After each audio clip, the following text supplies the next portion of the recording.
Bonjour, aujourd'hui on va s'intéresser à un penseur français vraiment à part, un peu un franc-tireur, Clément Rosset. Sa philosophie, c'est une confrontation, disons-le, assez directe, parfois même brutale, avec une idée toute simple mais qui dérange, la réalité. Juste la réalité et rien d'autre. Voilà la question qui est au cœur de toute la pensée de Rosset.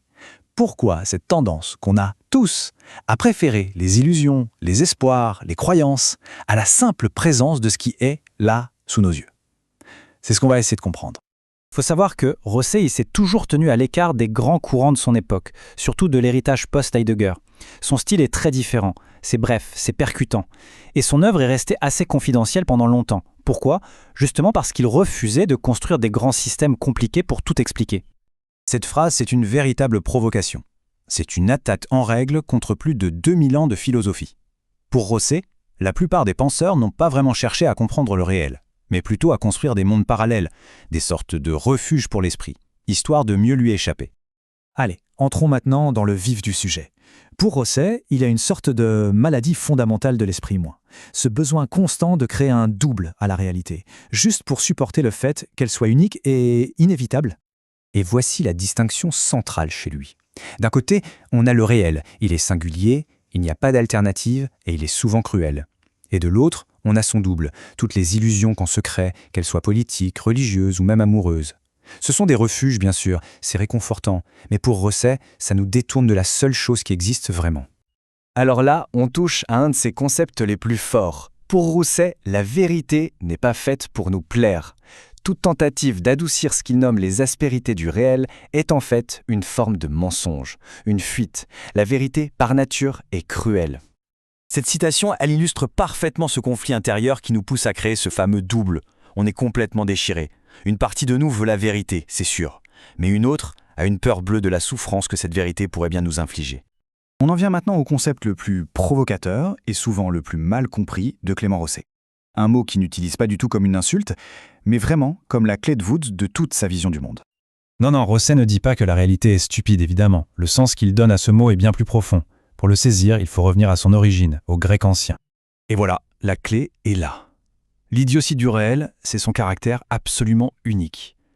Il n'a pas de copie, pas de sens caché, pas de plan B, il est simplement là, seul en son espèce. Et c'est justement cette solitude, cette unicité radicale qui nous angoisse à ce point.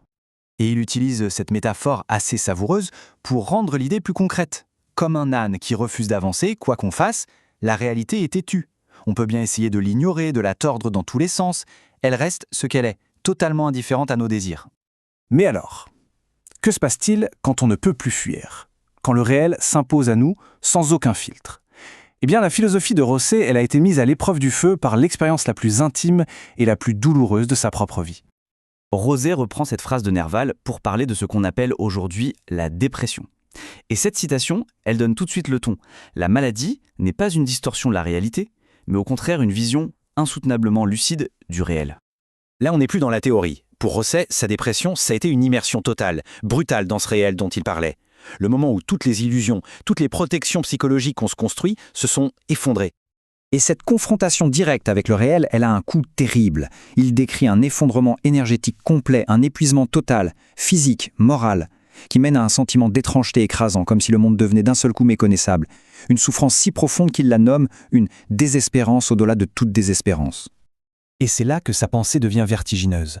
Parce que loin de voir ça comme un échec, sa dépression devient pour lui la validation la plus terrible, mais aussi la plus pure de sa philosophie. Il avait pensé la cruauté du réel, il l'a vécu dans sa chair. Alors, au final, que reste-t-il de tout ça? Quelle conclusion on peut tirer de cette pensée si exigeante, si lucide? Eh bien, Rosset nous laisse face à un choix fondamental. C'est vraiment l'alternative ultime. Soit on continue de se réfugier dans les doubles, dans les croyances, dans tout ce qui peut donner un semblant de sens à l'existence, soit on accepte le réel tel quel, avec son absence de garantie et sa cruauté possible. Rosset nous laisse donc avec ce choix, formulé avec ses propres mots. Faut-il choisir la douce ignorance de l'âne, tranquille dans le paradis de ses illusions, ou bien avoir le courage de parler la langue de l'idiot, c'est-à-dire de nommer le réel dans son unicité têtue, peu importe le prix à payer? La question, bien sûr, reste ouverte.